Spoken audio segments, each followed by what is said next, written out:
അപ്പോൾ പുതിയൊരു വീഡിയോയിലേക്ക് സ്വാഗതം. അപ്പോൾ ഇന്നത്തെ വീഡിയോയിൽ ഞാൻ പരിചയപ്പെടുത്താൻ പോകുന്നത് ഞാൻ യൂട്യൂബിൽ വീഡിയോസ് ഉണ്ടാക്കി എഡിറ്റ് ചെയ്ത് അപ്ലോഡ് ചെയ്യാനായിട്ട് ഉപയോഗിക്കുന്ന പലതരം വെറൈറ്റി ആയിട്ടുള്ള ആപ്ലിക്കേഷനാണ്. അതായത് എൻ്റെ യൂട്യൂബ് ഞാൻ മുഴുവനായിട്ടും ചെയ്യുന്നതിൻ്റെ ഒരു ഫോൺ ഉപയോഗിച്ചിട്ടാണ്. അപ്പോൾ അതിനായിട്ട് ഞാൻ ഉപയോഗിക്കുന്ന ആപ്ലിക്കേഷൻസാണ് ഞാൻ നിങ്ങൾക്ക് കാണിച്ചു തരാൻ പോകുന്നത്.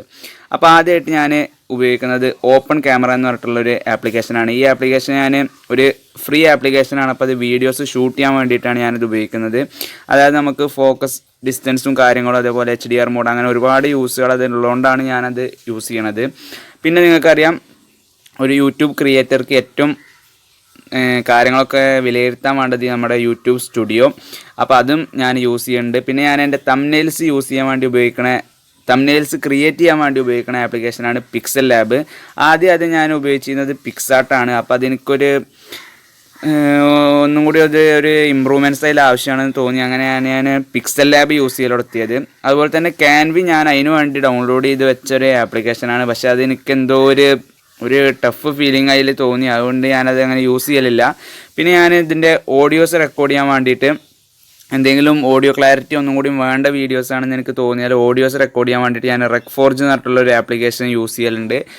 അതിൻ്റെ കാര്യം എന്താ വെച്ചാൽ നമ്മുടെ ബാക്ക്ഗ്രൗണ്ട് നോയ്സും കാര്യങ്ങളൊക്കെ പരമാവധി ഒഴിവാക്കിയിട്ട് നല്ല വീഡിയോസ് നല്ല ക്വാളിറ്റി സൗണ്ട് റെക്കോർഡ് ചെയ്യാൻ മൈക്കിൻ്റെ സഹായം ഇല്ലാതെ റെക്കോർഡ് ചെയ്യാൻ ആ ഒരു ആപ്ലിക്കേഷൻ സഹായിക്കുന്നുണ്ട്. അതുപോലെ തന്നെ നമ്മുടെ യൂട്യൂബ്. പിന്നെ ഞാൻ ഉപയോഗിക്കുന്നത് ഇൻഷോട്ടാണ്. ഇൻഷോട്ടിലാണ് ഞാൻ എൻ്റെ വീഡിയോസൊക്കെ എഡിറ്റ് ചെയ്യൽ. അപ്പോൾ സിമ്പിളായിട്ടുള്ള ഒരു ആപ്ലിക്കേഷനാണ് ഇത്. സാധാ ഇൻഷോട്ടല്ല, ഇൻഷോട്ട് പ്രോ ആണ്. അത് ഞാൻ ക്രോമിൽ നിന്ന് ഡൗൺലോഡ് ചെയ്താണ്. പിന്നെ പിക്സാർട്ടിൻ്റെ കാര്യം ഞാൻ പറഞ്ഞു കഴിഞ്ഞു. അതുപോലെ തന്നെ കൈൻ മാസ്റ്റർ പ്രോയും ഞാൻ ഡൗൺലോഡ് ചെയ്ത് വെച്ചിട്ടുണ്ട്. പക്ഷേ എനിക്കത് ഞാൻ പഠിച്ച് വരുന്നുള്ളൂ.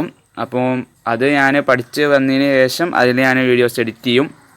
പിന്നെ വീഡിയോ ടു MP3 എന്ന് പറഞ്ഞിട്ടുള്ളൊരു ആപ്ലിക്കേഷൻ ഉണ്ട്. അത് എനിക്ക് എന്തെങ്കിലും മ്യൂസിക് കൊടുക്കണമെങ്കിൽ അതിൻ്റെ വീഡിയോ ഞാൻ ഫസ്റ്റ് ഡൗൺലോഡ് ചെയ്തിട്ട് മ്യൂസിക് കൊടുക്കലാണ് പതിവ്. അത് എപ്പോഴേലുള്ള ഉപയോഗിക്കൽ.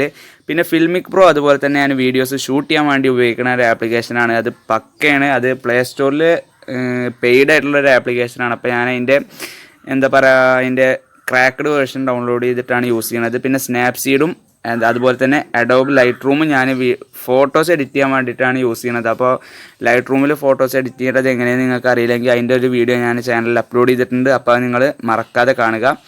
പിന്നെ നമ്മുടെ MP3 കട്ടർ. അത് നമുക്ക് MP3 കട്ടർ എന്ന് കേൾക്കുമ്പോൾ തന്നെ നിങ്ങൾക്ക് അറിയാമല്ലോ അതിൻ്റെ യൂസ് എന്താണ്. അതുപോലെ തന്നെ ഈ വിമോജി എന്നുള്ളത് ഞാൻ വാട്സപ്പിന് വേണ്ടി യൂസ് ചെയ്യണതാണ്.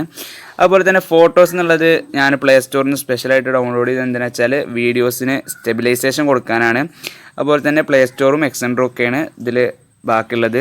അപ്പോൾ ഇതൊക്കെയാണ് ഞാൻ യൂട്യൂബിൽ വീഡിയോസ് ഷൂട്ട് ചെയ്ത് എഡിറ്റ് ചെയ്ത് അപ്ലോഡ് ചെയ്യാൻ വേണ്ടി ഉപയോഗിക്കുന്ന ആപ്ലിക്കേഷൻസ് എന്നുള്ളത്. കൂട്ടത്തിൽ ഏത് ആപ്ലിക്കേഷൻ്റെ റിവ്യൂ ആണ് ഞാൻ ആദ്യം ചെയ്യേണ്ടത് എന്നുള്ളത് നിങ്ങൾ കമൻറ്റ് ചെയ്യുക. അല്ലെങ്കിൽ നിങ്ങൾക്ക് റിവ്യൂ ചെയ്യണമെന്ന് താല്പര്യമുള്ള ഏതെങ്കിലും ഒരു ആപ്ലിക്കേഷൻ്റെ പേരൊക്കെ നിങ്ങൾ കമൻറ്റ് ചെയ്ത് അറിയിക്കുക. അതുപോലെ തന്നെ നമ്മുടെ ചാനൽ ഇതുവരെയും സബ്സ്ക്രൈബ് ചെയ്തിട്ടില്ലെങ്കിൽ മറക്കാതെ സബ്സ്ക്രൈബും ചെയ്യുക. അതുപോലെ തന്നെ ആ ബെല്ലൈക്കണും കൂടി എനേബിൾ ചെയ്താൽ നമ്മൾ അപ്ലോഡ് ചെയ്യുന്ന വീഡിയോസ് നിങ്ങൾക്ക് നോട്ടിഫിക്കേഷനായിട്ട് എത്തിച്ചേരുന്നതായിരിക്കും. അപ്പോൾ വീഡിയോ എല്ലാവർക്കും ഇഷ്ടമായെന്ന് വിചാരിക്കുന്നു. ഇതിൽ നല്ല പുതിയ വീഡിയോസായിട്ട് നമുക്ക് വീണ്ടും കാണാം. ബൈ.